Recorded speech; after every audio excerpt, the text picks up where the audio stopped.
The imperial palace of Vernadis hung suspended above the crimson clouds of Thalarix Prime, a monument to wealth so vast it defied comprehension. Crystal spires pierced the atmosphere, refracting the light of 3 suns into cascades of gold and violet. Gardens floated on gravitational platforms, filled with flowers from 1,000 conquered worlds. The hallways stretched for miles, lined with servants who bowed so low their foreheads touched polished marble floors that cost more than most planets' annual budgets. Jara Vin Thalorix stood at the balcony of her private tower, staring down at the endless expanse of her family's holdings, and felt absolutely nothing. She was 23 years old by galactic standard, though her species aged differently. The Thalorians lived for centuries, their skin a pale blue silver that shimmered like moonlight on water, their eyes vast and dark, pupilless, reflecting everything and revealing nothing. She wore a gown woven from quantum threads that shifted colors with her mood, currently a dull gray that matched the emptiness inside her chest. Her long silver hair floated slightly in the recycled air, held in place by a crown of living crystal that pulsed with her heartbeat.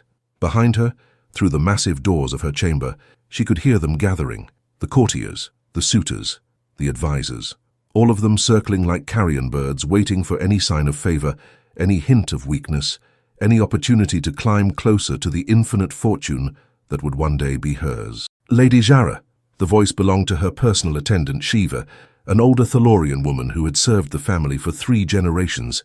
The delegation from House Mirkova has arrived. They wish to present their son as a potential— Tell them I'm indisposed, Jara said quietly. My lady, this is the 5th delegation this week that you have— I said tell them I'm indisposed. Jara turned from the balcony, her dark eyes meeting Shiva's. Please. The attendant hesitated, then bowed deeply. As you wish, my lady. When she was alone again, Jara moved to the center of her chamber, where a holographic display flickered to life at her gesture. It showed the Thalarix family holdings, mining operations on 47 worlds, trade routes spanning 3 galactic arms, defense contracts with the Imperial Navy, entertainment conglomerates, biotech research stations, and a private fleet that rivaled most planetary defense forces. Her father, Lord Cavrix Thalarix, had built this empire over 6 centuries. Her mother had died when Jara was young, leaving her as the sole heir to everything, the most eligible match in the known galaxy, the most valuable prize in a universe where wealth and power were worshipped as gods, and she had never met a single person who looked at her and saw anything other than what she was worth. The door chimed again. This time she didn't bother answering. It opened anyway. Her father had override codes for everything. Lord Cavrix entered with the bearing of a man who owned solar systems. He was tall, even for a Thalorian, his silver skin marked with the faint scars of old battles that he wore like medals. His robes were simple by noble standards, but the simplicity was a statement of power. He didn't need to prove anything to anyone. You dismissed the Mirkova boy, he said without preamble. I dismissed all of them. Jara. He moved closer, his voice softening slightly. I understand this is difficult, but you cannot avoid this forever. You are my heir. You will need an alliance, a partner, someone to help manage the fortune. She turned to face him. To secure trade agreements through marriage, to produce another generation of Thalarix heirs. To not be alone, her father said quietly. The words hit harder than she expected. She looked away. I am already alone, father. I have been alone my entire life, surrounded by thousands of people and completely alone. Cavrix was silent for a long moment. Then he sighed, a sound that carried 600 years of weariness. What do you want, Jara? She almost laughed. What did she want? She had access to anything in the galaxy. She could buy planets. She could commission art that took centuries to create. She could taste food from extinct species, wear clothes made of starlight, travel faster than light itself to anywhere she desired. What did she want? I want someone to see me, she said finally. Not my name, not my fortune, not what I can do for them. Just me. Her father studied her face. That is a very dangerous thing to want. Why? Because the moment someone knows who you are, what you are, everything changes. The moment they see the fortune, they stop seeing you. He paused. If such a person exists, they would have to meet you without knowing, and that would require a disguise, Jara said, anonymity, distance from all of this. That would be extremely dangerous. You would have no protection, no, I can protect myself. You made sure of that. She had been trained since childhood in combat, strategy, and survival. Her father had insisted on it, despite the protests of the court. "I'm not asking for permission, father. I'm telling you what I'm going to do."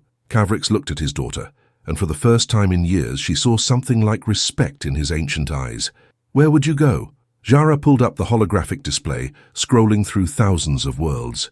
She paused on one, a small blue-green planet in an unremarkable system, barely noteworthy except for one detail.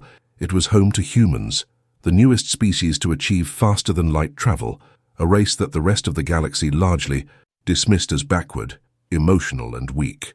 "Earth," she said. Her father stared at the planet rotating slowly in the display. "You cannot be serious. That primitive world, those creatures barely have a unified government. They still have poverty, disease, conflict. They are at least 500 years behind the galactic standard." "Exactly," Jara said. "No one will expect me there. No one from our world would ever think to look for me among humans." "Because humans are beneath our notice," Cavrix said sharply. "Perhaps that's exactly why they might surprise me." Her father was silent for a long time. Then he nodded slowly. "One solar cycle. I will give you one cycle of Earth time. You will take a small ship, minimal technology, and a subcutaneous emergency beacon. If you trigger it, I will come for you, no matter where you are. Is that acceptable?" Jara felt something unfamiliar stirring in her chest. "Hope, yes." "Then go," Cavrix said. "Go find what you're looking for. I pray you do not discover that kindness is an illusion, daughter. That would break something in you that even I could not repair." 3 days later, Jara stood in the cargo bay of a small courier ship, watching Thalarix Prime shrink to a point of light behind her. She had left behind her title, her wealth, her name. She wore simple clothes, a long coat and boots that would not look out of place on 1,000 worlds. She had altered her appearance slightly, contact lenses that made her eyes appear more human, a neural suppressor that masked the natural telepathic resonance all Thalorians possessed, and a vocal modulator that adjusted her speech patterns. She had become no one, just another traveler in the endless galaxy, and for the first time in her life, she felt free. The ship dropped out of faster-than-light travel at the edge of Earth's solar system. The planet appeared in the viewport, blue and white and green, fragile and beautiful, utterly unremarkable by galactic standards. She piloted the ship into a standard orbit and began scanning for a suitable landing site. The humans had several major population centers, sprawling cities that reminded her of Thalorian settlements from millennia ago, before they had mastered gravity and begun building upward into the sky. She chose a city at random, New York, the database called it, and brought the ship down in a remote location outside the urban center, cloaking it with a perception field that would make it invisible to human technology. Then she stepped out onto Earth for the first time. The air hit her like a wall, thick, rich, full of scents she couldn't identify. Gravity was lighter than Thalarix Prime, making her feel almost buoyant. The sky was a color she had never seen in person, a deep blue that hurt to look at in its purity. And somewhere in the massive city ahead, among millions of humans who had no idea she existed, she would find what she was looking for. Or she would prove her father right. Either way, she would finally know the truth. Michael Chen pushed his cleaning cart down the empty hallway of St. Mary's Hospital, the wheels squeaking softly in the silence of 3 in the morning. The fluorescent lights overhead flickered occasionally, casting shadows that danced across the worn linoleum floors.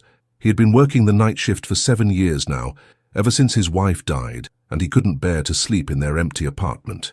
He was 42 years old, though people often told him he looked older. The lines around his eyes had deepened from too many nights without proper rest, and his black hair was already showing streaks of grey at the temples. He was thin, perhaps too thin, wearing the same dark blue maintenance uniform he'd worn for years, with his name embroidered over the breast pocket in fading white thread. The hospital at night was a different world than during the day, quieter, lonelier, but Michael preferred it that way. During the day, the halls were full of families, doctors, noise, and chaos. At night, it was just him, the patients who couldn't sleep, and the occasional nurse making rounds. He stopped at room 407, where old Mr. Patterson lay dying of cancer. The man had no family left, no visitors. Michael had learned this from overhearing the nurses, so every night when he cleaned the room, he would sit for a few minutes and talk to Mr. Patterson, even though the old man was usually too sedated to respond. "Evening, Mr. Patterson," Michael said softly, entering the room with his supplies. "How are we doing tonight?" The old man's eyes fluttered open, watery and confused. He was so thin now that he barely made a shape under the hospital blankets. The machines around him beeped steadily, measuring a life that was slowly slipping away. "Cold," Mr. Patterson whispered. "Always cold." Michael set down his cleaning supplies and walked to the small closet, pulling out an extra blanket. He draped it carefully over the old man, tucking it around his shoulders. "Better." Mr. Patterson nodded slightly. You're a good man, just doing what anyone would do," Michael said, picking up his mop. "No," the old man said, his voice a little stronger. "No, most people wouldn't. Most people don't see us. The dying, the forgotten. We become invisible." His eyes focused on Michael's face. "But you see us, don't you?" Michael paused, the mop handle in his hands. "I see you, Mr. Patterson." "Why?" The question was almost desperate. "Why do you care? You're just the janitor. You could walk past. Ignore us. Make your job easier." Michael was quiet for a moment, thinking about his wife, about her last days in a hospital much like this one, about how the small kindnesses from strangers had meant more than any medicine. "Because someone has to," he said finally. "Because maybe kindness is the only thing that really matters in the end." Mr. Patterson smiled, a small, sad expression. "You remind me of my son. He died in Vietnam. Never got to tell him." His voice trailed off and his eyes closed again. Michael finished cleaning the room in silence, then sat in the chair beside the bed for a few minutes, just keeping watch, making sure Mr. Patterson wasn't alone. This was his routine. Every night, he would move through the hospital, cleaning floors and emptying trash, but also stopping to talk to patients who couldn't sleep, to bring water to those who were thirsty, to adjust blankets and turn off televisions, and simply be present for people who had no one else. The nurses knew him. Some of them appreciated what he did. Others thought it was strange that a janitor would go beyond his duties. But Michael didn't do it for recognition. He did it because it felt like the only thing that gave his life meaning anymore. He was moving down to the second floor when he heard crying, soft, muffled sobs coming from the visitors' waiting area. He paused, then wheeled his cart toward the sound. A young woman sat alone in the corner of the waiting room, her face buried in her hands. She wore strange clothes, a long coat that seemed too fine for this neighborhood, boots that looked expensive despite their simple design. Her hair was silver white, unusual but not impossible. But what caught Michael's attention was the way she sat, completely isolated, as if she carried a weight no one else could see. He hesitated. This wasn't his job. He should keep moving, finish his rounds. But something in the way she cried, with a kind of desperate loneliness that he recognized all too well, made him stop. "Excuse me," he said quietly. "Are you all right?" The woman's head snapped up, and Michael found himself looking into the most unusual eyes he had ever seen. Dark, almost black, but somehow reflective, like looking into deep water. She stared at him with an expression that seemed surprised, almost shocked, as if no one had spoken to her in a long time. "I'm fine," she said, her voice carrying a slight accent he couldn't place. "Please don't trouble yourself." "You don't look fine," Michael said gently. "I don't mean to intrude, but I've seen a lot of people waiting in these rooms over the years. You look like you could use someone to talk to." Jara stared at this human. He was older, tired-looking, wearing the uniform of a maintenance worker. He had kind eyes, crow's feet at the corners from smiling, and he looked at her with genuine concern. Not curiosity about who she was or what she could offer him, just concern for another person in pain. "I'm lost," she said, and realized it was the most honest thing she had said in years. "I came here looking for something, and I don't know if it exists." Michael pulled over a chair and sat down, not too close, respecting her space. "What are you looking for?" She almost laughed. How could she explain? How could she tell this simple human that she was searching for something her entire civilization had forgotten? "Kindness," she said finally. "Real kindness. Not kindness because someone wants something from you, or because they're being paid to care, or because it's their duty, just kindness because it's right." Michael was quiet for a moment. "That's a hard thing to find anywhere," he said. "But it exists. I've seen it. Usually in the places people don't think to look." "Have you found it?" she asked. "Sometimes," he said. "My wife used to say that kindness is like water. It flows downhill to the lowest places, to the people who need it most. The trick is to be willing to go to those low places." He smiled sadly. "She was the kindest person I ever knew. She died 6 years ago." "I'm sorry," Jara said, and meant it. "Thank you." Michael stood up slowly. "I need to finish my rounds, but if you need anything at all, I'm here all night. My name is Michael Chen." "Zara." Zara said, using the human approximation of her name that she had practiced. My name is Zara. Nice to meet you, Zara. He smiled, a simple, genuine expression. I hope you find what you're looking for. He walked away, pushing his cleaning cart down the hallway, leaving her alone again. But something had changed. For the first time since arriving on Earth, Zara felt a small spark of hope. This human, this janitor, this nobody by galactic standards, had stopped to talk to her, had shown her concern without knowing anything about her, without wanting anything in return. He had simply seen someone in pain and offered comfort. It was such a small thing, insignificant really, but in that moment, it meant everything. Over the following nights, Zara returned to the hospital. She told herself she was observing humans, learning about their culture, their behavior, but in truth she was watching Michael Chen. She watched as he moved through the hospital with quiet efficiency, cleaning floors that would be dirty again tomorrow, emptying trash that would be full again in hours. But she also watched as he stopped to help an elderly woman find her room, as he brought coffee to an exhausted doctor, as he sat with patients who had no one else. He never rushed. He never seemed annoyed. He treated everyone with the same gentle respect, whether they were doctors or patients or other janitors. On the fourth night, she approached him directly. You again, Michael said, smiling when he saw her. Did you find what you were looking for? I think I'm getting closer, Zara said. Can I ask you something? Sure. Why do you do this? She gestured around the hospital. Why do you care so much about people you don't know? People who will never remember your name or thank you or give you anything in return? Michael leaned on his mop, considering the question. You want the truth? Please. Because I know what it's like to be invisible, he said quietly.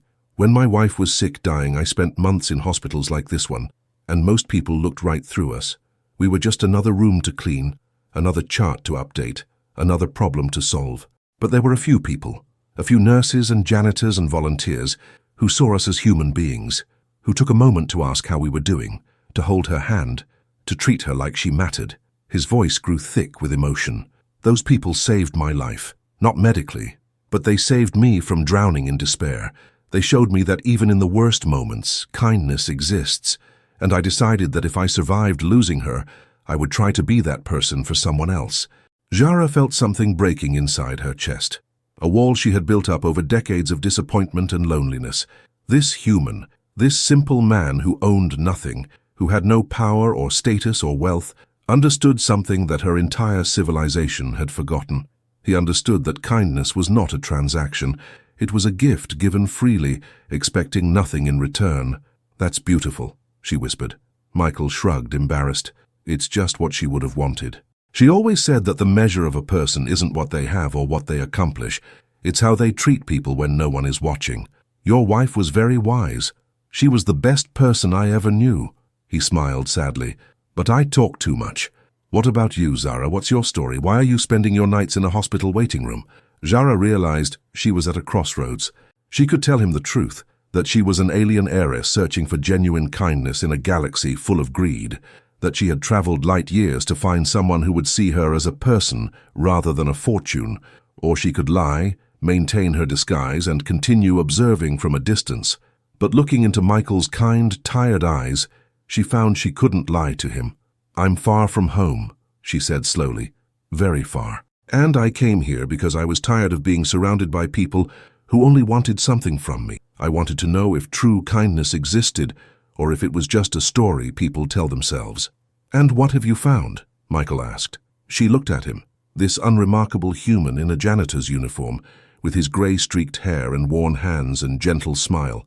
This man who would never know what she really was, who would never ask her for anything, who had shown her more genuine compassion in a few conversations than she had received in her entire life, among the wealthiest, most powerful beings in the galaxy.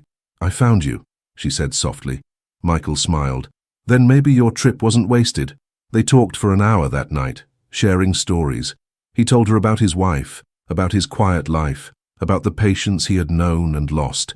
She told him carefully edited versions of her own experiences, painting herself as a wealthy woman from another country who had grown tired of superficial relationships. He didn't pry. He didn't judge. He just listened. When his shift ended at dawn, he walked her to the hospital entrance. Will I see you again? He asked. Would you like to? She replied. Yeah, he said simply. I would. It's nice having someone to talk to, someone who understands what loneliness feels like. As Jara walked away from the hospital, into the orange light of an Earth sunrise, she realized something profound. She had traveled across the galaxy, disguised herself, abandoned her wealth and title and power, all to discover what she had found in the most unlikely place. A janitor who worked nights in a human hospital had shown her that kindness was real, and now she had to decide what to do with that knowledge. Over the following weeks, Jara and Michael fell into a routine. She would arrive at the hospital around midnight, and they would talk during his breaks, sometimes for just a few minutes, sometimes for an hour. They would sit in the empty cafeteria or walk through the quiet halls, and he would tell her about his day, about the patients, about small moments of beauty he had witnessed in a place usually associated with suffering. Jara found herself looking forward to these meetings with an intensity that surprised her. For the first time in her life, she had a real friend who knew nothing about her wealth or status, who valued her simply for the conversations they shared.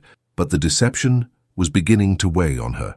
One night, they sat in the hospital's small rooftop garden, a forgotten space that Michael maintained in his spare time. He had planted flowers and vegetables in old containers, creating a small oasis above the city. The lights of New York spread out below them, millions of humans living their lives, unaware of the alien sitting among them. "I used to garden with my wife," Michael said, kneeling beside a tomato plant and gently pruning dead leaves. She loved growing things, said it reminded her that life always finds a way, even in difficult places. He smiled at the memory. "These tomatoes are from seeds that came from her last plant. I've been growing them for 6 years now, saving seeds each season. It's like keeping a part of her alive." Jara watched his careful, loving attention to the plants. In her world, gardens were maintained by automated systems or armies of servants.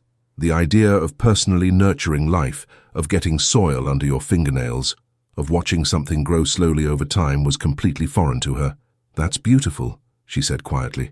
"You can take some when they're ripe," Michael offered. "Fresh tomatoes taste nothing like store-bought ones. There's actually flavor. I'd like that."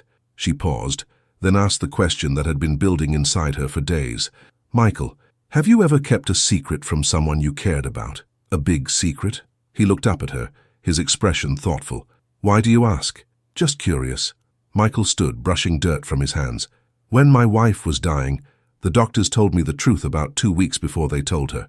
They said she had maybe a month left, and they wanted me to be prepared. They asked me if I wanted them to tell her or if I wanted to wait."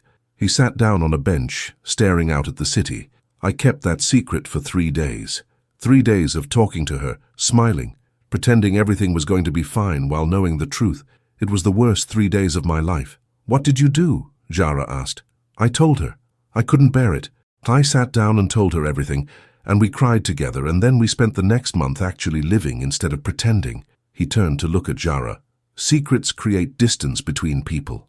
Even when you think you're protecting someone, even when you have good reasons, secrets make you lonely, because the person you're with isn't seeing the real you." His words hit her like a physical blow. He was right, of course. Every moment she spent with him while hiding who she really was, she was creating distance. He thought he knew her, but he only knew the carefully constructed lie. "What if the secret is about who you really are?" she asked quietly. "What if telling the truth would change everything?" Michael studied her face.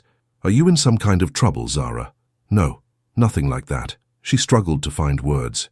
I'm not who you think I am. I'm not a wealthy woman from another country. I'm something else, something you might not believe." "Try me," he said simply. Jara stood and walked to the edge of the rooftop, looking down at the city below. How could she explain? How could she possibly make him understand?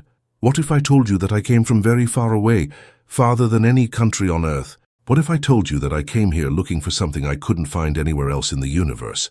"I'd say that sounds like a pretty epic journey," Michael said, not dismissively but with genuine interest. "Did you find it?" She turned to face him. "Yes, I found it in you." He smiled, that gentle, self-deprecating expression. "I'm not sure what I have that you couldn't find anywhere else. I'm just a janitor, Zara. I'm nobody special." "That's exactly why," she said, her voice thick with emotion. "Because you don't know what I am, you don't want anything from me. You see me as a person, not as a prize or an opportunity or a stepping stone to something greater. Just me." Michael stood and walked over to her. "Zara, I don't know what you're running from or what secrets you're carrying, but I know this. Whoever you really are, whatever you're hiding, it doesn't change the fact that you're a good person. I can see that. I've seen it in the way you talk about feeling lost, about wanting real connection. Those things are real, no matter what else is true. Jara felt tears forming in her eyes, a human response that her body was learning to mimic. You're too kind. No, Michael said softly. I'm just honest. There's a difference. He paused. When you're ready to tell me the whole truth, I'll listen. But until then, I'm not going anywhere, okay? She nodded, not trusting her voice. They stood together in the garden, surrounded by growing things, and for a moment everything was perfect. But perfection never lasts. 3 nights later, everything changed. Jara arrived at the hospital at her usual time, but something was wrong. There were unusual vehicles outside, black, official-looking with no markings. People in suits were moving through the entrance, speaking into communication devices. Her heart rate accelerated. Had she been found? Had her father sent people to bring her home? She pulled her coat tighter and entered through a side door, moving carefully through the hallways. The suited figures were concentrated on the ground floor, so she made her way to the 3rd floor where she knew Michael would be working. She found him in the supply closet, organizing cleaning chemicals with his usual methodical care. Relief flooded through her. Michael, she said urgently. He turned, surprised. Zara, what's wrong? You look scared. There are people here, official-looking people. I think they might be looking for me. His expression shifted immediately to concern. Why would anyone be looking for you? Are you in danger? It's complicated. I need to... She stopped abruptly as voices echoed down the hallway. Male voices, speaking in a language she recognized with cold dread. Thalorian. They had found her. Michael saw the terror in her face. Without hesitation, he grabbed her hand and pulled her into the supply closet, closing the door quietly behind them. The space was cramped, filled with shelves of supplies, barely enough room for 2 people to stand. Stay quiet, he whispered. Through the small gap in the door they watched as 2 figures moved past. They looked almost human at first glance, but their movements were too fluid, too precise. They were wearing perception filters, she realized, technology that made them appear human to anyone who wasn't looking closely. They were speaking in Thalorian. She was here. The tracker shows recent activity in this sector. The Lord wants her found. He grows concerned. Perhaps she has been harmed. These humans are primitives. They might have... She chose to come here. Whatever happens is her own fault. The voices faded as they moved down the hallway. Jara was breathing hard, her heart pounding. Michael was still holding her hand, his expression confused but determined. Who are they? He whispered.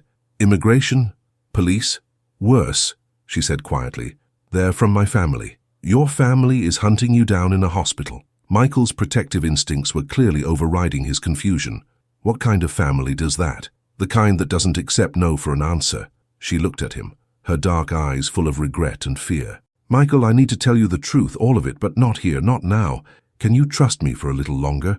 He searched her face, and she saw him making a decision. Where do you need to go? Somewhere safe. Somewhere they won't think to look. My apartment, he said immediately.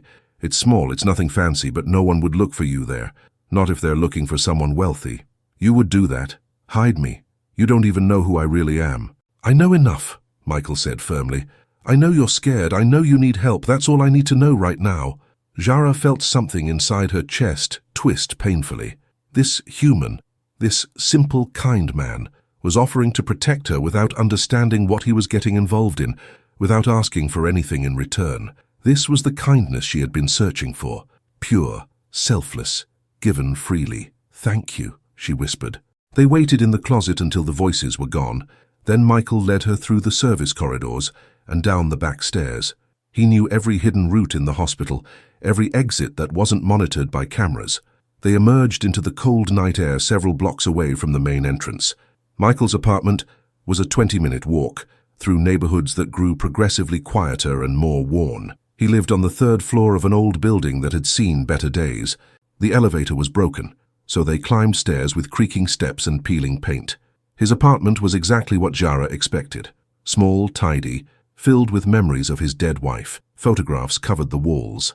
Michael and a beautiful woman with kind eyes captured in moments of joy. A wedding photo. Vacation pictures. Her smile present in every frame. Make yourself at home, Michael said. suddenly self-conscious. I know it's not much. You're probably used to... It's perfect, Jara said, and meant it. This space was filled with love, with genuine human emotion, with a life lived fully, despite its simplicity. It was worth more than all the palaces on Thalarix Prime. Michael made tea, simple human tea in chipped mugs. They sat on his worn couch, and the full weight of what she was about to do settled on her shoulders. I need to tell you something, she said, and you're not going to believe me. You might think I'm insane, but I need you to listen to the whole thing before you decide. Okay, Michael said calmly. I'm listening. Jara took a deep breath. My real name is Jara Vin Thalarix. I'm not from another country. I'm not even from Earth. I'm from a planet called Thalarix Prime, about 200 light-years from here. My family is one of the wealthiest in the known galaxy. I came to Earth disguised as a human because I was searching for something I couldn't find anywhere else. Genuine kindness. Kindness that wasn't motivated by what I could give in return. She reached up and carefully removed the contact lenses that made her eyes appear human. Her true eyes were revealed, vast, dark, reflective, completely alien. Then she deactivated the neural suppressor, and Michael suddenly felt a gentle presence at the edge of his mind. Not invasive, just there, like a soft whisper of consciousness. I found what I was looking for, she said softly. I found it in you. Michael stared at her, his tea forgotten in his hands. His face went through several expressions: shock, disbelief, fear, wonder, before finally settling on something else. Acceptance. You're an alien, he said slowly. Yes. From another planet. Yes. And you came to Earth because you were lonely. She nodded, tears forming in her now visible alien eyes. I know it sounds absurd. I know you have no reason to believe me, but it's the truth. Every conversation we've had, every moment we've shared, that was real. My feelings were real. I wasn't honest about where I came from. Michael set down his tea and was quiet for a long moment. Jara waited, terrified of what he would say, of how he would react to the truth. Finally he spoke. Can I see? See what? What you really look like? She hesitated, then deactivated the last of her disguises. The vocal modulator fell silent, letting her true voice emerge, slightly musical, with harmonics that human vocal cords couldn't produce. She removed the dermal overlay that had hidden her silver-blue skin. This was Jara Vin Thalarix, as she truly was. Tall, elegant, with skin like moonlight and eyes like deep space, utterly alien and achingly beautiful. Michael stared at her, and she waited for the fear, the rejection, the inevitable end of their friendship. Instead, he smiled. Well, he said softly, I guess that explains why you asked such strange questions about human behavior. Despite everything, Jara laughed, a sound like crystal bells. That's your response? That's all you have to say? What else is there? Michael shrugged. You're still you. Alien or human, you're still the person I've been talking to for weeks.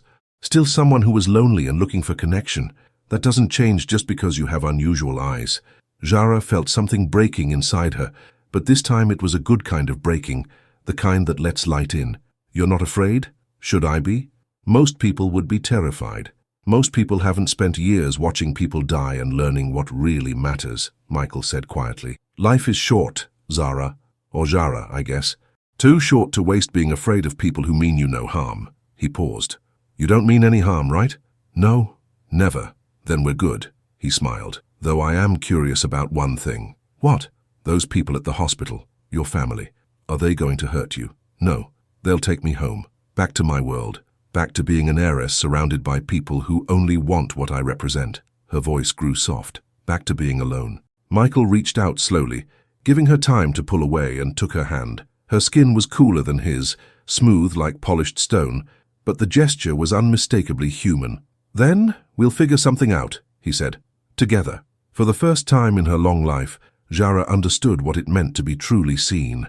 Lord Cavrix Thalarix stood aboard his personal flagship, the Sovereign Dawn, staring at the blue-green planet that hung in the viewport before him. Earth. Primitive, backward, insignificant Earth, and somewhere on its surface his daughter was hiding. He had given her one cycle. She had been gone for 2. At first, he had honored their agreement, trusting that she would return when she was ready, that she would find whatever it was she sought and come home.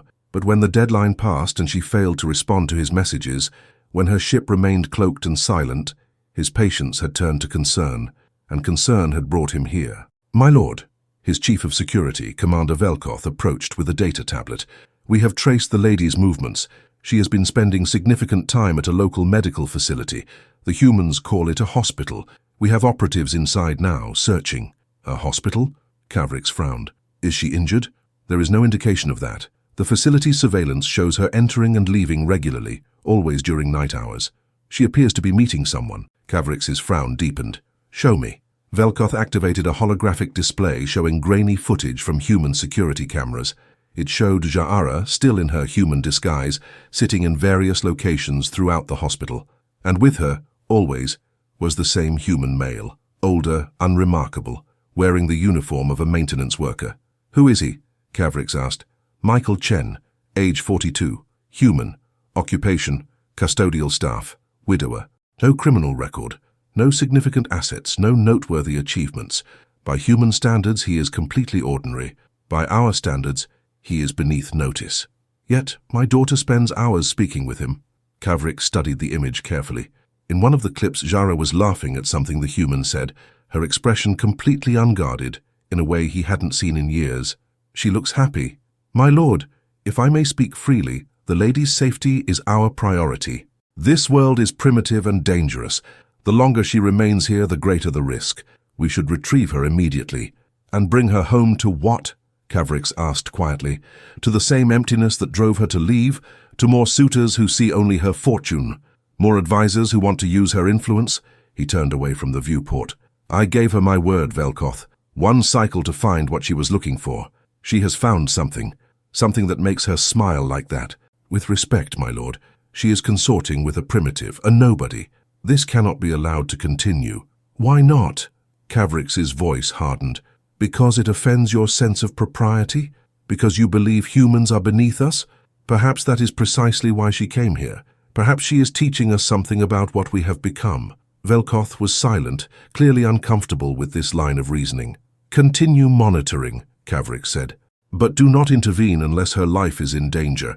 I want to understand what she sees in this place, in these people. If a simple human janitor can make my daughter smile, then perhaps we have something to learn." "Yes, my lord." Velkoth bowed and withdrew. Cavrix remained at the viewport, staring at Earth, feeling the weight of 600 years pressing down on him. He had built an empire. He had conquered markets and negotiated treaties and accumulated wealth beyond measure. But he had never managed to make his daughter happy. And now a human with nothing to his name had accomplished what he could not. The question was, why? Meanwhile, in Michael's small apartment, Ja'ara was learning what it meant to live as a human. She slept on his couch, despite his insistence that she take the bed. She had never slept on a couch before. She had never slept anywhere that wasn't specifically designed for her comfort. The couch was lumpy, the blanket was worn, and the sounds of the city leaked through the thin walls. It was the best sleep she'd had in years. In the morning, Michael made breakfast, simple eggs and toast that he prepared in a tiny kitchen with equipment that would have been considered antiques on her world. He worked with quiet efficiency, clearly comfortable in the space, and the smell that filled the apartment was something Ja'ara had never experienced in person. "I usually eat alone," he said, setting a plate in front of her. "It's nice having company." Ja'ara looked at the food, then at him. "Thank you for everything, for not throwing me out when I told you the truth, for hiding me, for treating me like a friend." Michael sat down across from her. "That's what you are. Species doesn't change that." They ate in comfortable silence for a moment. Then Ja'ara asked, "Aren't you afraid of what might happen?" "My family is powerful. If they find out you helped me, they could—" "What? Hurt me? Kill me?" Michael shrugged. "I'm 42, Zara. I've already lost the most important person in my life. I'm not saying I want to die, but I'm not going to live in fear either. If helping you is the right thing to do, then the consequences don't matter." "That's very brave," she said softly. "No, it's just simple. Sometimes the right choice is obvious. It's just hard." He smiled. "Besides, I figure if your family is as rich and powerful as you say, they could probably kill me from orbit without breaking a sweat. Worrying about it won't change anything." Ja'ara laughed despite herself. "That's a very practical way of looking at it." "It's the only way I know how." Michael finished his eggs and stood. "I have to go to work tonight. You'll be okay here alone." "Yes, but Michael, won't people wonder where I am, your co-workers?" "I'll tell them you had to go back home. They'll believe it. You always seemed like someone who didn't belong here." He paused. though now I know why.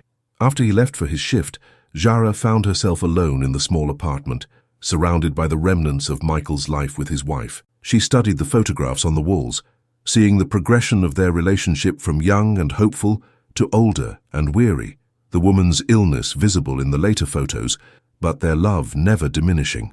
One photograph caught her attention: Michael and his wife at what appeared to be a street fair, eating something sticky and laughing, completely unself-conscious. They looked utterly ordinary, utterly unremarkable, and utterly happy. Zara understood now what she had been missing.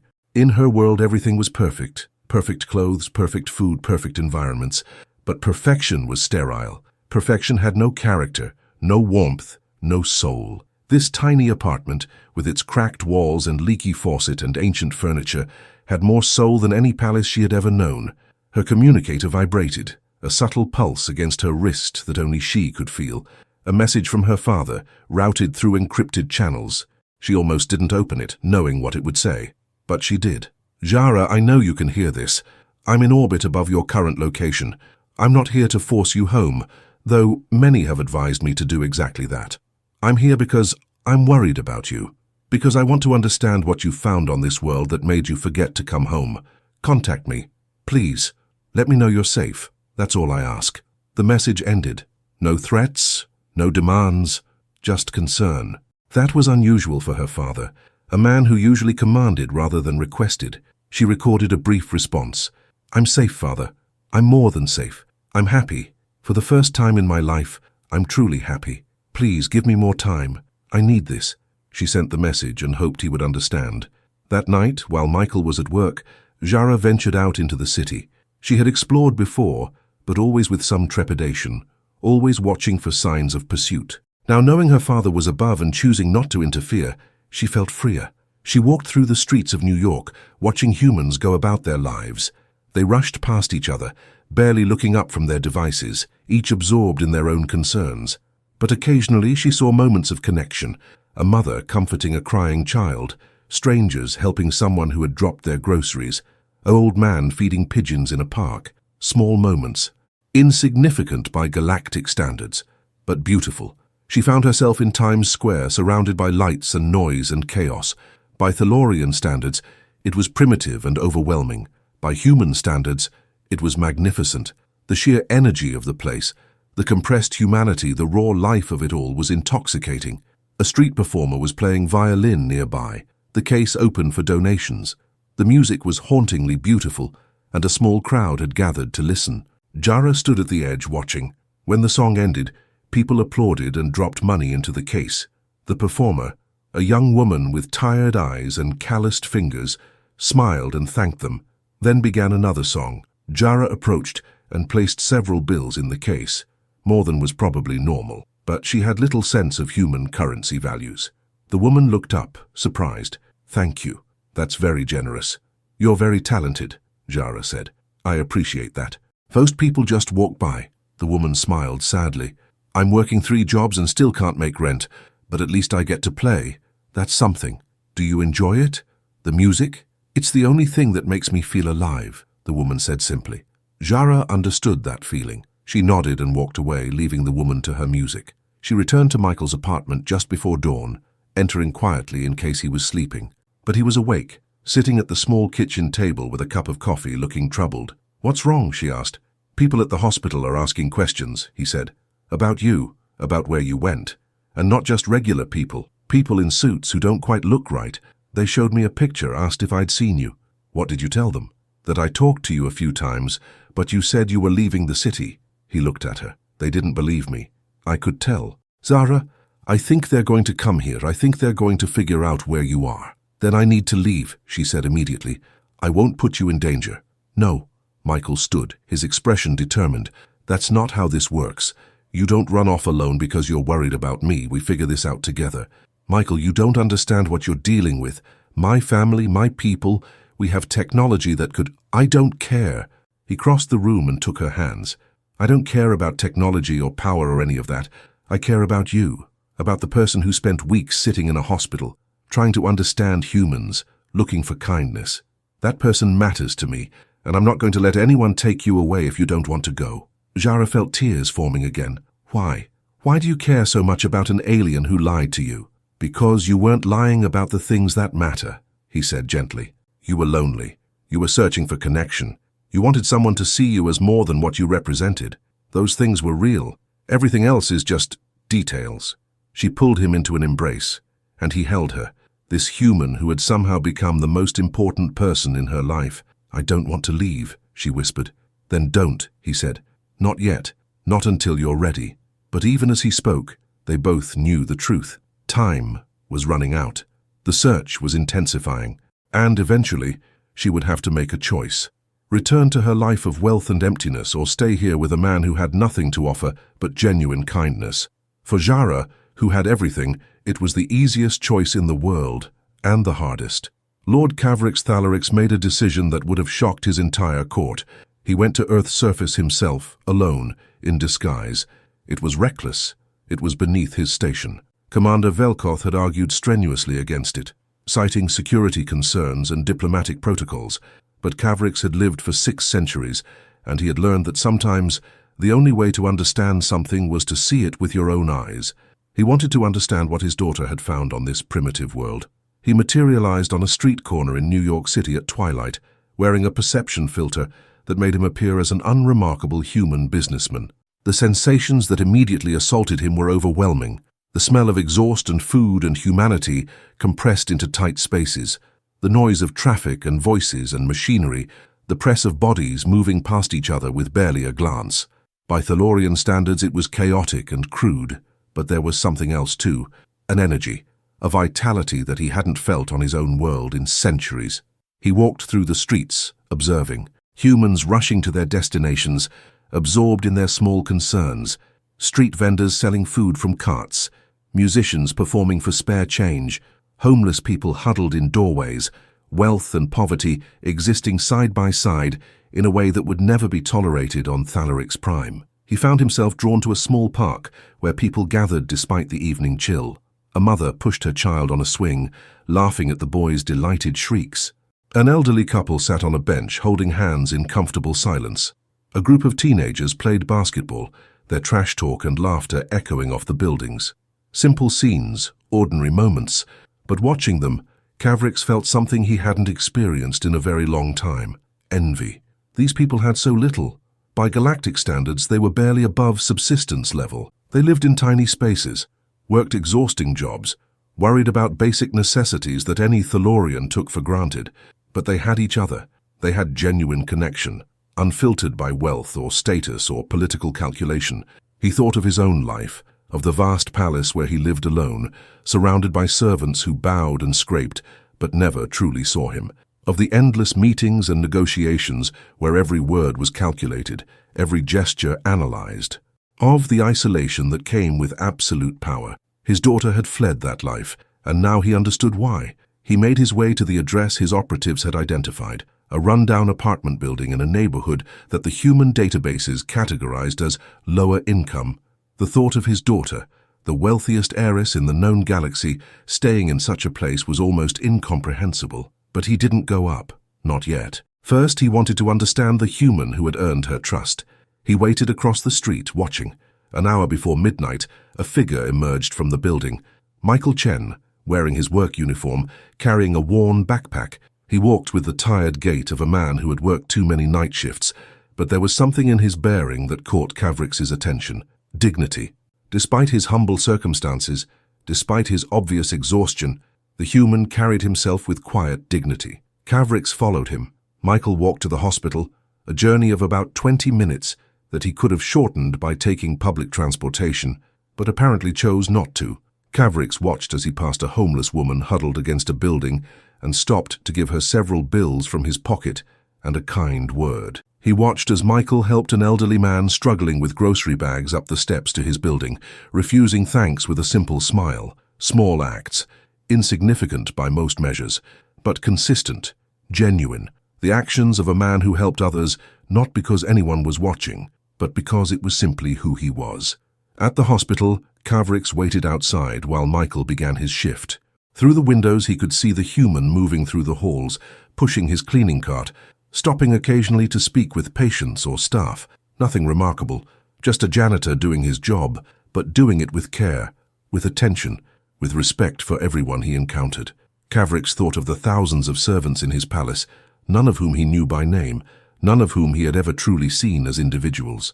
They were functions, roles, necessary parts of maintaining his household. This human treated everyone as if they mattered. After several hours of observation, Cavrix made a decision. He entered the hospital, maintaining his disguise, and waited until Michael took a break in the small rooftop garden that Cavrix's operatives had noted in their reports. When Michael entered the garden, he found what appeared to be an older businessman sitting on a bench, looking exhausted. "Are you all right?" Michael asked immediately. "Do you need me to call someone?" "I'm fine," Cavrix said in carefully practiced English. "Just tired. Long day." "I know the feeling." Michael sat down on another bench, pulling out a simple sandwich from his bag. "You visiting someone in the hospital?" In a manner of speaking, Cavrix studied the human's face. Up close, he could see the lines of grief and hardship that marked it, but also the kindness in his eyes. "Actually, I came here looking for information about my daughter." Michael stiffened slightly. "Your daughter?" "She ran away," Cavrix continued. "She was unhappy at home. She felt trapped by expectations, by the weight of who she was supposed to be. She came to this city looking for something she couldn't find anywhere else." Michael was very still. What was she looking for? Genuine connection. Kindness that wasn't motivated by what she could offer in return. Cavrix looked directly at Michael. "She found it, I think, in a most unexpected place. Sir, I'm not sure what you—" "My name is Cavrix," he said, dropping the pretense, "and I believe you know my daughter. You know her as Zara." Michael's face went through several expressions before settling on protective wariness. "If you're here to take her away—" "I'm here to understand," Cavrix said, "to understand what she found in you that she couldn't find in an entire galaxy of options. To understand why she chose to stay in a tiny apartment with a human janitor rather than return to a palace where she had everything." "She didn't stay because of what I have," Michael said quietly. "She stayed because of what I don't have. I don't want anything from her. I don't need her wealth or her status. I just like talking to her. I like who she is." "And who is she?" Cavrix asked. "To you?" Michael was quiet for a moment, choosing his words carefully. "She's someone who understands what it means to be lonely, even when you're surrounded by people. Someone who's searching for something real in a world full of fake things. Someone who's kind and curious and trying to figure out who she is beyond what everyone expects her to be." He looked at Cavrix. "She's my friend, maybe the best friend I've had since my wife died." "You don't want more than that?" Cavrix asked. "You don't hope for some reward, some benefit from her gratitude?" "No." Michael's answer was simple and absolute. "I want her to be happy, that's all." Cavrix studied the human for a long moment. 600 years of reading people, of detecting lies and hidden motives, told him that this man was telling the truth. He genuinely cared for Zara with no ulterior motive, no hidden agenda. It was the most remarkable thing Cavrix had encountered in centuries. "Do you know what she is?" he asked. "What she comes from?" "I know she's from another world. I know her family is powerful and wealthy. I know she ran away because she was tired of people only seeing her value instead of her." Michael paused. "And I know she deserves to be happy, no matter what that looks like. Even if happiness means staying here, living in poverty by her standards, giving up everything she was born to." "That's not my decision to make," Michael said firmly. "That's hers. All I can do is be her friend and support whatever she chooses." Cavrix felt something shifting inside him, a perspective changing after centuries of being fixed. This human, this nobody with nothing to his name, understood something that Cavrix had forgotten, that people were not possessions to be controlled, but individuals to be respected.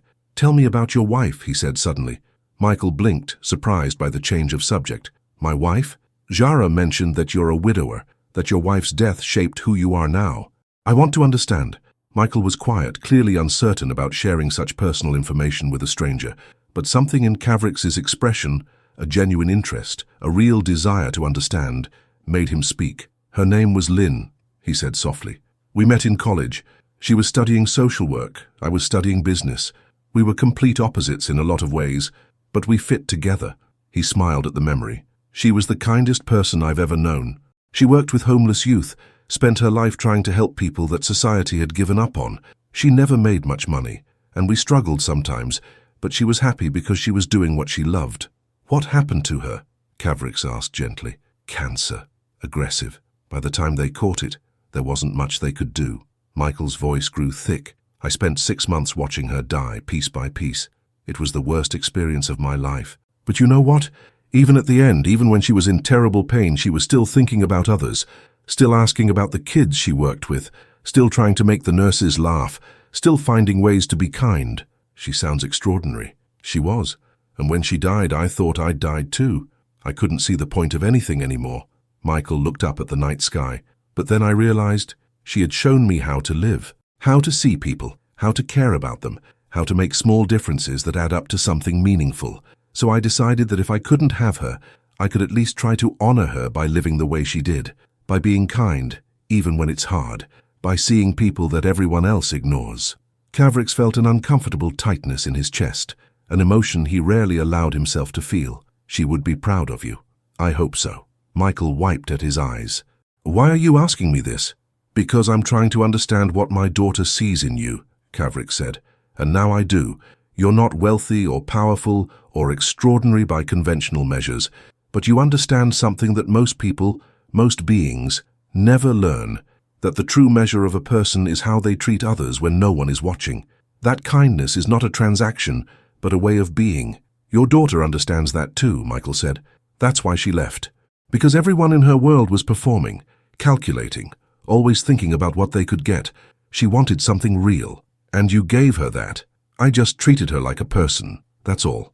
Cavrix stood, his ancient bones suddenly feeling their full weight. Michael Chen, I came here tonight expecting to find someone taking advantage of my daughter, someone who saw an opportunity and seized it. Instead, I found someone who genuinely cares about her well-being without wanting anything in return. He paused. That is a rarity in any galaxy. Are you going to take her home? Michael asked, fear creeping into his voice. That depends on what she wants, Cavrix said. But I think I understand now why she might choose to stay. This world may be primitive, but it has something my world has lost. Authenticity, connection, the ability to see each other as more than functions or assets. He turned to leave, then paused. She's safe with you, isn't she? As safe as I can keep her, Michael said. I'd die before I let anyone hurt her. I believe you, Cavrix said, and he meant it. As he walked back through the hospital, past the humans going about their modest lives, Cavrix felt something he hadn't experienced in centuries, uncertainty about what was right. He had always believed that wealth and power were the ultimate goods, that his life of privilege was objectively better than the lives of ordinary beings. But watching Michael Chen, seeing the genuine happiness in his daughter's face in the surveillance footage, forced him to question those assumptions. Perhaps there were things more valuable than wealth. Perhaps his daughter had found them. Back on his ship, Commander Velkoth was waiting with updates. My lord, we have confirmed the lady's location. We can extract her within the hour. No, Cavrix said. My lord, I said no. We will not extract her. We will monitor from a distance and ensure her safety, but we will not interfere. He looked at the planet below. She's exactly where she wants to be, and perhaps exactly where she needs to be. But, my lord, she is consorting with a primitive, a nobody. This is unseemly. No, Commander, Cavrix said quietly. What's unseemly is that we have forgotten how to see people as anything other than assets.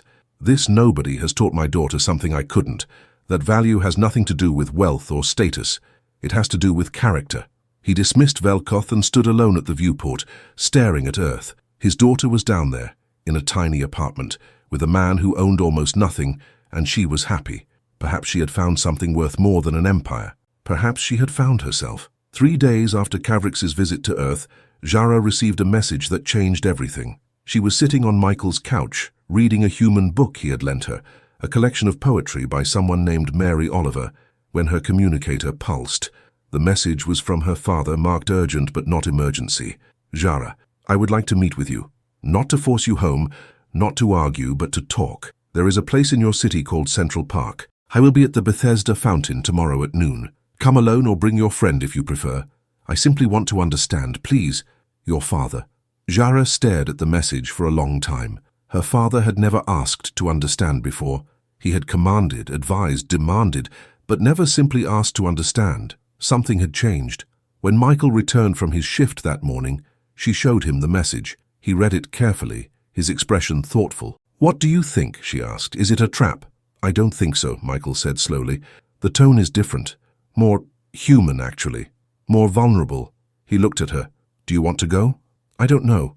Part of me wants to see him, to talk to him, but part of me is terrified that if I do, he'll find a way to convince me to return, and I don't want to leave. Not yet.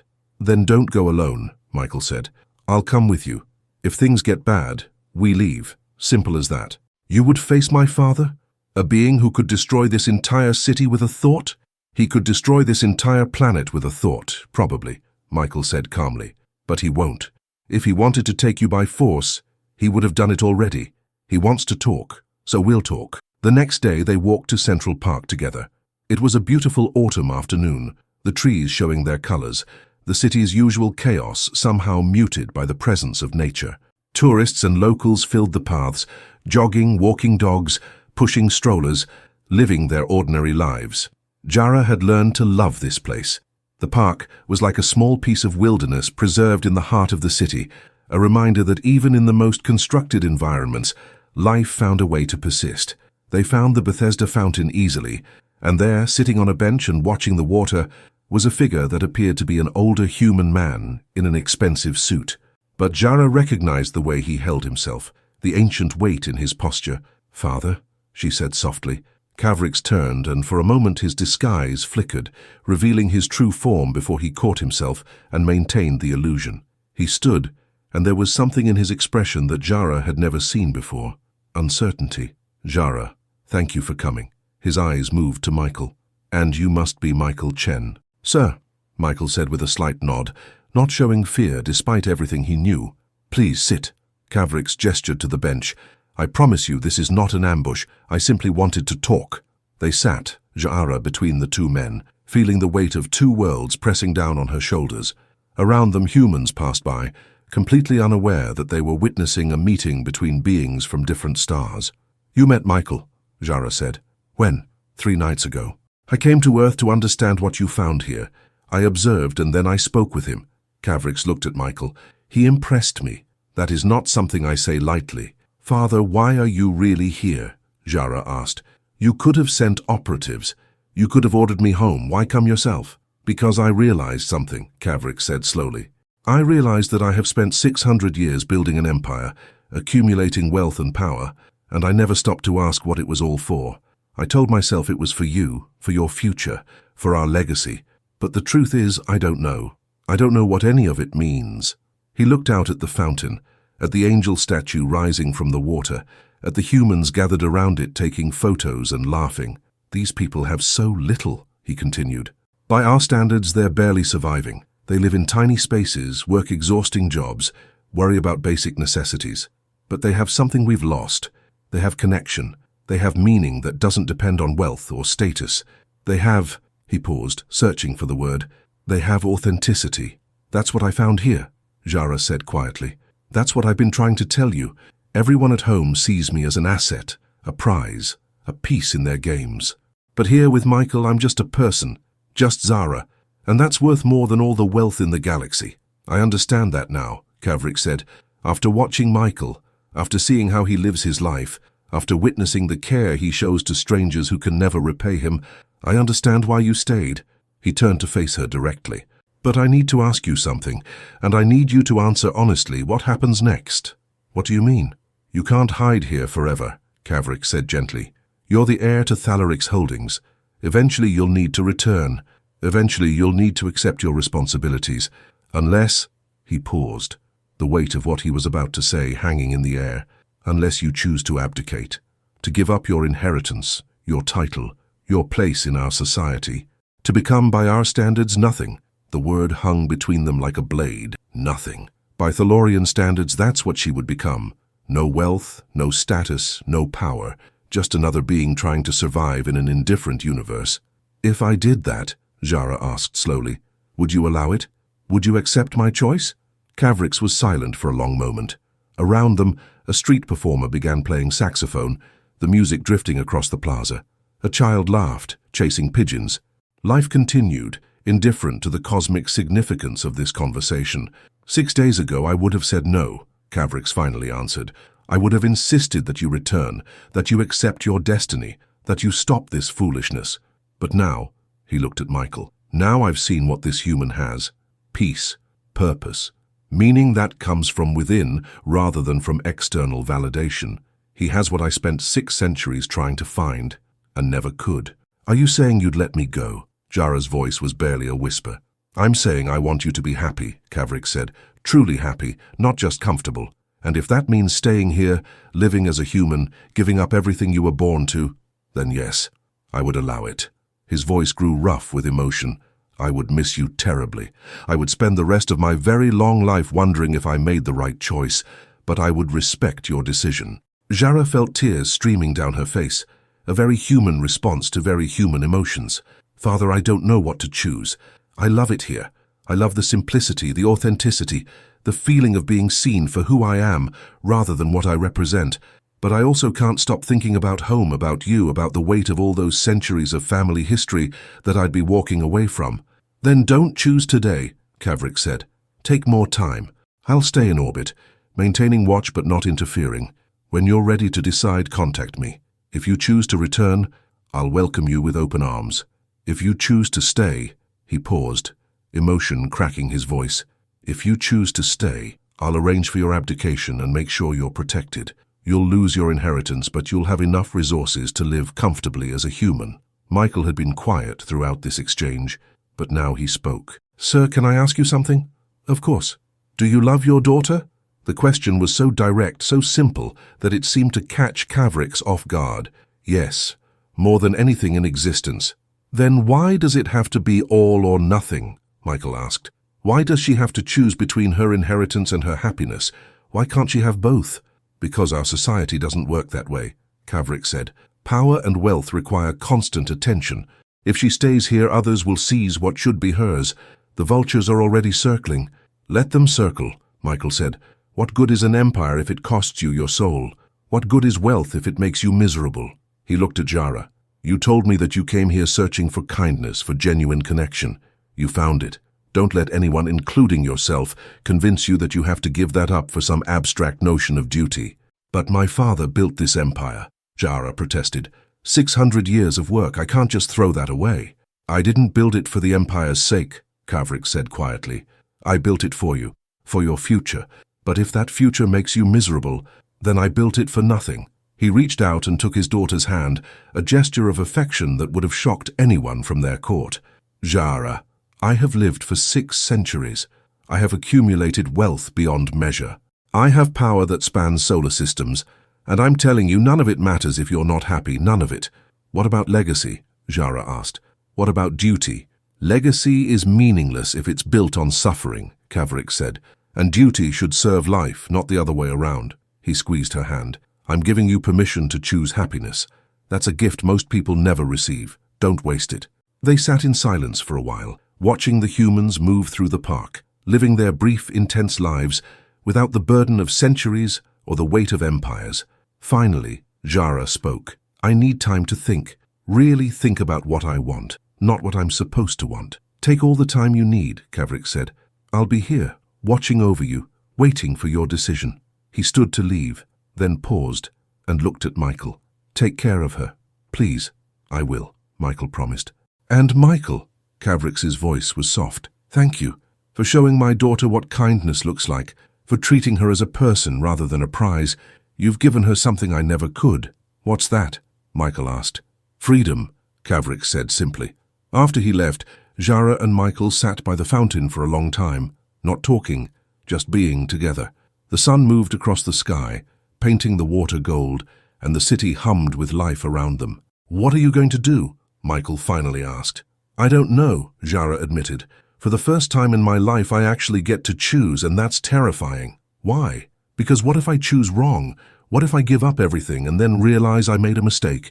What if I go back and spend the rest of my very long life regretting it? Then you'll have the same doubts everyone has, Michael said gently. Welcome to being human. We spend our whole lives making choices without knowing if they're right, and we have to live with the consequences. It's scary, but it's also what makes life meaningful. How do you know which choice is right? Michael thought for a moment. My wife used to say that the right choice is the one that lets you sleep at night, the one that when you're old and looking back, you won't regret. Not because it was perfect, but because it was true to who you are. Who am I? Jara asked. I don't even know anymore. Yes, you do, Michael said. You're someone who values authenticity over appearances, someone who wants genuine connection more than power, someone who's willing to cross the galaxy to find kindness. That's who you are. The question is, which choice honors that person? Jara looked at him. This simple human who had somehow become the wisest person she knew, and felt something clicking into place inside her. She knew what she had to do, but knowing and doing were two different things, and the weight of her choice would reshape not just her own life, but the fate of an empire. The question was, did she have the courage to do it? Jara spent the next week living as a human, truly living rather than observing. She went to the grocery store with Michael and marveled at the overwhelming choices humans faced just to feed themselves. She helped him clean his apartment, finding unexpected satisfaction in the simple act of making a space more livable. She cooked human food, burning it the first several times, until she began to understand the unpredictable nature of earth stoves. She also explored the city on her own, walking through neighborhoods rich and poor, watching how humans lived their compressed, intense lives. She saw an elderly woman feeding stray cats in an alley, spending her limited resources on creatures that could give her nothing in return. She watched a young father playing with his daughter in a playground, his face lit with pure joy, despite the worn clothes and tired eyes that spoke of struggle. She saw 1,000 small acts of kindness that would never be recorded, never be rewarded, never be remembered beyond the moment. And she understood something profound. This was what wealth could never buy. These moments of genuine connection, of pure emotion, of caring without calculation. Her empire could purchase planets, but it could never purchase this. One evening, she and Michael sat on his fire escape, looking out at the city lights. It had become their routine, talking about everything and nothing while the city hummed below them. Tell me about your dreams, Michael said suddenly. When you were young, before you understood what your inheritance meant, what did you want to be? Jara was quiet, reaching back through decades of memory. I wanted to be an explorer, she said finally. Not the kind who maps trade routes or surveys resources, the kind who discovers new things just for the joy of discovery. I wanted to see the universe, meet new species, learn their stories. Why didn't you? Because explorers don't build empires. My father needed me to learn business, politics, strategy. Every hour of my life was scheduled, every lesson designed to prepare me for ruling. There was no time for frivolous dreams. Exploring isn't frivolous, Michael said. It's about curiosity, about wanting to understand. Those are good things. Maybe, but they're not profitable things. She smiled sadly. In my world, everything has to generate value, even dreams. That sounds exhausting. It is. It's like drowning in expectations. She looked at him.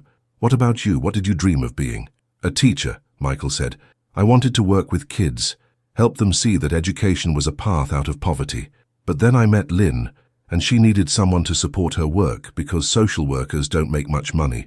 So I went into business management. Then she got sick and medical bills buried us, and after she died, I just drifted, ended up here, cleaning floors. Do you regret it? Jara asked. Giving up your dream? Sometimes, he admitted, but mostly no, because I got to support her dream, and that was worth more than pursuing my own. And in a way, I do teach. Every time I sit with a lonely patient, every time I show someone that they matter, I'm teaching them something about kindness. It's not what I imagined, but it's real. They sat in comfortable silence for a while, watching the city breathe. I need to make my decision soon, Jara said quietly. My father is waiting, the empire is waiting. I can't hide here forever. What's your heart telling you? Michael asked. My heart is telling me to stay, to give up everything and build a life here with you, experiencing this strange, beautiful, difficult human existence. She paused. But my head is screaming that I'm being selfish, that I'm throwing away centuries of family legacy for a brief moment of happiness. How long do Thalorians live? Michael asked. If we're healthy, about 800 years. And humans live about 80, maybe 90 if we're lucky. He looked at her. I've got maybe 40 years left, probably less. You'll live for centuries after I'm gone. Are you really willing to give up your entire future for a few decades with me? The question hit her like a physical blow. She hadn't let herself think about that part. About how brief their time together would be, measured against her lifespan. About how she would watch him age and die while she remained young, and then face 700 more years alone. I don't know, she whispered. I don't know if that makes me brave or stupid. Maybe both, Michael said gently. But Zara, you need to understand something. I care about you, deeply, but I won't let you destroy your life for me. If you choose to stay, it has to be because you want this life, not because you want me. Because I won't be here forever, but the choice you make will follow you for centuries. What if I can't imagine being happy anywhere else? She asked. What if this tiny apartment with its broken elevator and leaky faucet feels more like home than any palace ever did? Then maybe that's your answer, he said. But you need to be sure, really sure, because once you abdicate, there's no going back. That night, Zara couldn't sleep. She lay on Michael's lumpy couch, staring at the ceiling, thinking about everything she would be giving up. The wealth, the power, the influence, the ability to shape the fate of entire worlds, her father's approval, her place in society, her identity as a Thalorian noble, but also the emptiness, the loneliness, the suffocating weight of expectations, the knowledge that everyone around her wanted something from her. She thought about her mother, who had died when Zara was young. What would she have wanted for her daughter? Surely not a life of misery, no matter how gilded. She thought about the homeless woman Michael had helped, the young father in the playground, the street violinist playing for spare change. They had so little, but they had something she'd never known, the freedom to live authentically. And she thought about Michael, sleeping in the next room. This simple man who had shown her what true kindness looked like. He was right. He wouldn't live forever. She would spend most of her very long life without him. But maybe those few decades together were worth more than 700 years of empty luxury. The next morning she made her decision. She found Michael in the kitchen making coffee, and she said the words that would change everything. I want to stay. I want to give up my inheritance and build a life here, with you, for however long we have. Michael turned, his expression serious. Are you absolutely certain? There's no pressure from me, Zara. I'll support whatever you choose. I'm certain, she said, and felt the weight of doubt lifting from her shoulders. I've spent my entire life being who everyone else expected me to be. For once I want to be who I actually am. And that person wants to be here, experiencing this beautiful, messy, difficult human life. Even knowing how brief it will be? Michael asked. Even knowing that I'll grow old and die while you're still young? Especially knowing that, Zara said, because it means every moment matters, every conversation, every meal, every evening sitting on the fire escape watching the city. Nothing is wasted because nothing lasts forever. That's what makes it precious. Michael crossed the small kitchen and pulled her into an embrace. Then let's do this. Let's build something real. I need to tell my father, Zara said. He deserves to hear it from me. That afternoon, she sent a message to the sovereign dawn. Father, I've made my decision. Can we meet? The response came within minutes. The fountain, 1 hour. When they arrived at Bethesda Fountain this time, Cavrix was already waiting. He stood as they approached, and Zara could see the tension in his posture, the hope and fear warring in his ancient eyes. Father, she said, and her voice was steady. I've made my choice. Tell me, he said quietly. I'm staying. I'm abdicating my claim to the Thalorix Empire. I want to live here as a human for as long as I can. She took Michael's hand. I want to build a life that's mine, not one that was planned for me before I was born. Cavrix was silent for a long moment. Around them, the park bustled with human life. Children playing, couples walking, tourists taking photographs of the fountain, all of them oblivious to the cosmic significance of this conversation. You're certain? Cavrix finally asked. You understand what you're giving up? I understand perfectly, Zara said. I'm giving up wealth and power and status. I'm giving up the ability to shape the fate of worlds. I'm giving up immortality in a way, because I'm choosing to live like a human with a human lifespan's priorities. But I'm also giving up loneliness, emptiness, and the crushing weight of expectations. I'm choosing authenticity over performance, connection over isolation, love over duty. And you're choosing him, Cavrix said, looking at Michael. No, Zara corrected gently. I'm choosing me. Michael is part of that, yes. But this choice is about who I want to be, not who I want to be with. I want to be someone who values kindness over wealth, who sees people rather than functions, who lives each day fully because days are limited. That's who I am. That's who I want to be. Cavrix's eyes glistened with unshed tears, an expression of emotion that would have shocked anyone from their court. You've grown wise, daughter, wiser than I ever was. I learned from you, Jara said. You taught me that the measure of a person isn't what they own, but what they're willing to sacrifice for what matters. I taught you that? Cavrix looked surprised. Not with words, but by coming here, by trying to understand, by giving me the freedom to choose. You showed me that love means letting go. She stepped forward and embraced her father, feeling his arms wrap around her for the first time in decades. Thank you, Father, for everything. For building an empire I could walk away from. For raising me to think for myself, even if that meant thinking differently than you. For loving me enough to let me go. When they separated, Cavrix wiped his eyes with a gesture that was almost human in its vulnerability. I'll arrange everything. You'll have enough resources to live comfortably as a human, though nothing approaching what you could have had. The empire will pass to the collateral line. Your cousin Shivara will inherit. She'll be thrilled. She's welcome to it, Jara said. I hope it makes her happier than it would have made me. Cavrix turned to Michael. You understand what you're taking on? She'll outlive you by centuries. You'll grow old while she stays young. That won't be easy for either of you. Nothing worth having is easy, Michael said simply. But we'll face it together, for as long as we can. That's all anyone gets, really. Time with the people they love, and the courage to make the most of it. Cavrix studied Michael's face, and something in his expression softened. Take care of her. Please. She's choosing to be human, but she'll always be my daughter. I will, Michael promised. For as long as I live, that will have to be enough. Cavrix looked at Jara one last time. Will I see you again? I don't know, Jara said honestly. Maybe. If I can figure out how to travel between worlds without revealing what I am. But Father, even if we never meet again, know that I'm happy, truly happy. That's the greatest gift you could have given me. Then it was all worth it, Cavrix said softly. Every century, every struggle, every sacrifice. If it led to your happiness, it was all worth it. He embraced her once more, then turned and walked away, his human disguise flickering slightly as emotion disrupted his concentration.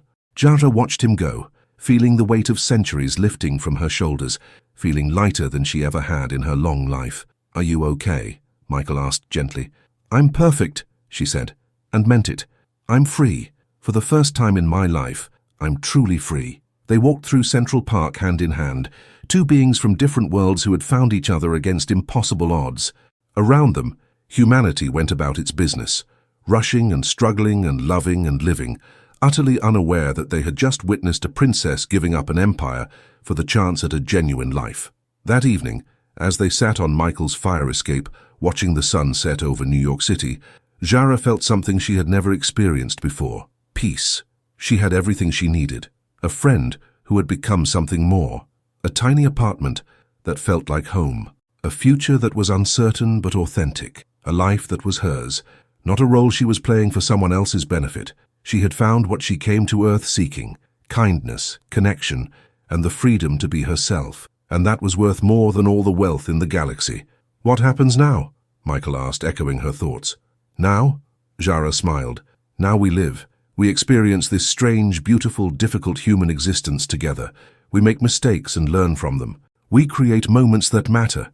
We love each other for as long as we can. That sounds perfect, Michael said. And it was. 20 years passed. Jara, now known simply as Zara Chen to everyone except Michael, had learned what it meant to be human. Not in the biological sense, but in the way that mattered. Through experience, through struggle, through joy and sorrow, and the countless small moments that made up a life. She and Michael had married in a small ceremony at City Hall, with 2 nurses from St. Mary's as witnesses. They had moved to a slightly larger apartment, one with a working elevator and no leaky faucets. Michael still worked as a janitor, though he had been promoted to head of maintenance, a position that came with a small office and marginally better pay. Zara had found work at a community center, teaching art to immigrant children.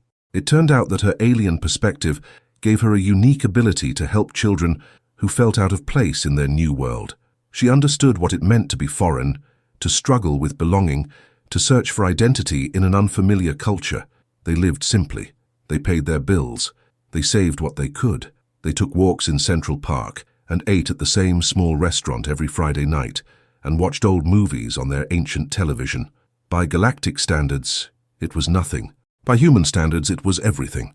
Michael was 62 now, his hair completely grey, his body showing the wear of decades of physical labor, but his eyes still held the same gentle kindness that had first captured Zara's heart, and his smile still made her feel like she had made the right choice.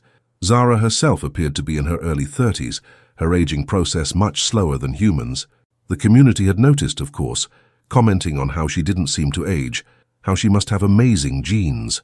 She and Michael had prepared a cover story about a rare genetic condition, though they rarely needed to use it. Most people were too focused on their own lives to worry about why Zara Chen looked so young. One evening, as they sat on their balcony watching the sunset, Michael said something that had been on his mind for weeks. "I need to talk to you about something serious," he said quietly. Zara's heart clenched. She heard the weight in his voice, the careful way he chose his words. "What is it?" "I went to the doctor last week. For that cough I couldn't shake." He paused and Zara felt the world tilting. "It's lung cancer. Stage 4. They say I have maybe 6 months. Probably less." The words hit her like a physical blow. She had known this was coming, of course. She had known from the moment she chose to stay that she would watch Michael grow old and die while she remained young. But knowing intellectually and facing the reality were two different things. "No," she whispered. "No, there has to be something. Treatment, surgery, I have access to technology that—" "Zara," Michael took her hand. "We talked about this. No alien technology. No miracles. I live as a human. I die as a human. That was our agreement." "I don't care about our agreement," she said, tears streaming down her face. "I'm not ready to lose you. I'm not ready." "I know." Michael pulled her close. "I'm not ready either. But this is part of the deal, love. This is what it means to be human. We get a brief time together, and then we have to let go." "I have 700 more years," Zara said, her voice breaking. 700 years without you. How am I supposed to do that?" "The same way I did after Lynn died," Michael said gently. "You keep living. You keep being kind. You keep making moments that matter. You honor what we had by living the way we lived together." Over the following months, Zara watched Michael decline. The cancer was aggressive, stealing his strength day by day. He stopped working at the hospital, his body too weak for the physical demands. They spent his final months doing the things he loved, sitting in Central Park, visiting the rooftop garden at St. Mary's where they had first truly talked, watching the sunrise from their balcony. The nurses from the hospital visited regularly, bringing food and medicine and compassion. The community center held a fundraiser to help with medical bills. Their neighbors, many of whom barely knew them, stopped by to offer support. Zara saw the same kindness that Michael had shown others reflected back to them and understood something profound. Kindness creates ripples. Every person Michael had helped, every small moment of compassion he had offered, had planted seeds, and now those seeds were bearing fruit. On a cold December evening, with snow falling softly outside their window, Michael lay in their bed, his breathing labored, his time measured in hours rather than days. Zara sat beside him, holding his hand, memorizing every detail of his face, the lines around his eyes, the grey stubble on his chin, the slight smile that played on his lips even now. "Tell me about her," Michael whispered. "About Lynn." "You want to talk about your wife?" Zara asked, surprised. "Now? I want you to know that it's okay," he said softly, "to love someone and lose them, and then find love again. To honor what we had while still moving forward. She taught me that. I want to teach you the same thing." "I don't want to move forward," Zara said. "I want to stay here with you forever." "I know, but you can't. You have hundreds of years ahead of you, Zara. Promise me you won't waste them grieving." He squeezed her hand weakly. "Promise me you'll keep living, keep being kind, keep showing the world what you showed me." "What did I show you?" she asked through her tears. "That kindness isn't weakness, that caring about others isn't foolish, that the simple act of seeing people, really seeing them, can change everything." He smiled. "You came to Earth searching for kindness, and you found it, but you also brought it with you. You just didn't realize it." "I learned it from you," Zara whispered. "No," Michael said. "You learned it from your father. He crossed the galaxy for you. He gave up his dreams for your happiness. He taught you what love looks like. I just reminded you." His breathing became shallower, and Zara felt panic rising in her chest. This was it, the moment she had been dreading for 20 years. "I'm scared," she admitted. "I'm scared of being alone again." "You won't be alone," Michael said. "Everyone I helped, everyone you've taught, everyone whose life we touched together, they're all part of our story. You'll see me in them, in the kindness they show, in the compassion they offer, in the small moments of grace that make life worth living." "That's not the same as having you here," Zara said. No, he agreed, but it's something. It's the legacy we built together. And Zara, it's a good legacy. He closed his eyes, his breathing becoming peaceful. Zara held his hand and sang to him, a Thalorian lullaby her mother had sung to her centuries ago, her voice carrying harmonics that human vocal cords could never produce. Michael smiled at the sound, and then quietly, gently, like falling asleep after a long day, he was gone. Zara sat with him for a long time, holding his hand as it grew cold, feeling the weight of 700 future years pressing down on her, wondering how she would possibly survive this pain. But she would survive, because he had taught her how. The funeral was small but well attended. Nurses from the hospital came, patients Michael had helped over the years, children from the community center, neighbors who had known him as the kind man who always held the door and asked about their families. They told stories about Michael, about the time he had spent his own money to buy medicine for an uninsured patient, about how he had taught a young janitor to read during night shifts, about the garden he had maintained on the hospital roof, about the countless small kindnesses that had defined his life. Zara listened to these stories and realized that Michael had been right. He lived on in these people, in the kindness he had inspired in them, in the ripples he had created that would continue long after he was gone. After the funeral, as she stood alone in their apartment surrounded by his things, Zara made a decision. She would not waste the next 700 years. She would honor Michael's memory by living the way he had taught her, with kindness, with compassion, with the understanding that every person mattered, that every moment was precious, that the simple act of caring could change the world. Over the following years, Zara threw herself into her work at the community center. She expanded the art program, started a tutoring service for immigrant children, created a support group for widows and widowers. She lived simply, dedicating most of her resources to helping others. She never remarried. She told herself it was because no one could replace Michael, but the truth was more complex. She was living between worlds, neither fully human nor fully Thalorian, carrying the weight of both identities. 50 years after Michael's death, Zara was still teaching at the community center, still appearing to be in her 30s, despite being well over a century old. People had begun to notice. Questions were being asked. It was becoming dangerous to stay. One night she received a message on the old communicator she had kept hidden. "Daughter, if you can hear this, know that I think of you every day. Your cousin Shivara has asked me to extend an invitation. Return home, not as heir but as family. Come visit. Let me see you again before I die. Please, your father." Zara stared at the message for a long time. She had spent 70 Earth years believing she would never see her father again, that she had severed all ties to her former life. But reading his words, hearing the loneliness and hope in them, she felt something stirring inside her. Maybe it was time to bridge the two worlds, not to choose one over the other, but to integrate them both. She sent a response. "Father, I would love to see you again, and I have so much to tell you about what I've learned, about kindness, about humanity, about the legacy we leave behind. I'll come home, not to stay but to visit, to share what I've discovered. With love, your daughter." 3 months later, Zara stood on the observation deck of a small transport ship, watching Earth shrink behind her. She had left her apartment to one of her students, a young immigrant girl who reminded her of herself, searching for belonging, trying to find her place in the world. She had said goodbye to the community center, to the friends she had made, to the city that had become her home. But she was taking Michael with her, in her memories and in the way she lived her life. When she arrived at Thalorix Prime, her father was waiting at the private dock. He looked older, more worn, though Thalorians aged slowly. But when he saw her, his face transformed with joy.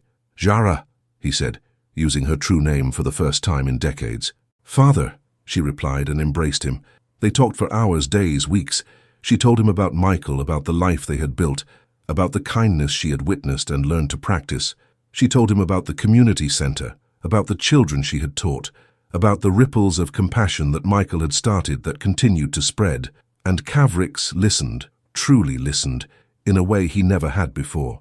"You found something extraordinary," he said finally, "not just in loving Michael, but in understanding what he represented, in learning that wealth is not measured in credits but in connections, that power is not measured in influence but in the ability to help others, that legacy is not about what you leave behind, but about how you change people's lives.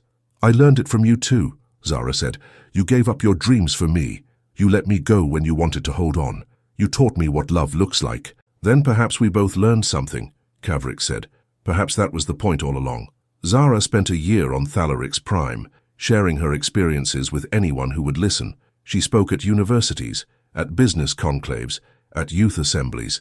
She told the story of Michael Chen, the human janitor who had shown her what kindness looked like. Some dismissed her words as romantic foolishness, but others listened, really listened. And slowly, incrementally, things began to change. Wealthy Thalorians started philanthropic programs. Corporations implemented kindness training for their employees. Schools added empathy and compassion to their curricula. It wasn't a revolution. It was something more subtle and more lasting. A shift in values, a remembering of what had been forgotten, a small correction in the course of an entire civilization. And at the center of it all was the story of an heiress who gave up everything for love, and a janitor who taught her that kindness was the most valuable thing in the universe. Eventually, Zara returned to Earth. She moved to a different city, started a new life, continued her work helping others. She would live for centuries more, watching humanity evolve, participating in their struggles and triumphs, always carrying Michael's lesson in her heart. She never forgot him. She never stopped missing him. But she honored his memory by living fully, by being kind, by making every moment matter. And sometimes, on cold December evenings when snow fell softly outside her window, she would close her eyes and hear his voice. Keep living, keep being kind, keep showing the world what we showed each other. She would smile through her tears and whisper back, I will, I promise. For as long as I live, I will. Because that was the legacy they had built together. Not wealth or power or status, but something far more valuable. The understanding that kindness was not a luxury, but a necessity. Not a weakness, but the greatest strength. Not a transaction, but a gift given freely to anyone who needed it. Michael Chen had been a janitor in a small hospital, an ordinary man with no wealth or status or power. But he had changed the fate of a princess and, through her, the values of an entire galactic civilization. He had shown that humans, despite their brief lives and limited resources, possessed something extraordinary, the capacity for genuine kindness, for selfless compassion, for seeing others as valuable simply because they existed. That was humanity's gift to the galaxy. And it all started with a lonely heiress and a kind janitor who met in the middle of the night in a hospital that treated the forgotten and showed each other what truly mattered. 700 years later, long after Earth had joined the galactic community, long after humans had spread across the stars, the story was still told. It had become legend, then myth, changing with each retelling but never losing its essential truth. A princess gave up an empire for love. A janitor showed her that kindness was worth more than wealth. And together, they proved that the measure of a life was not what you owned, but how you treated others when no one was watching. It was a very human story, and that made it the most valuable story in the galaxy. The end.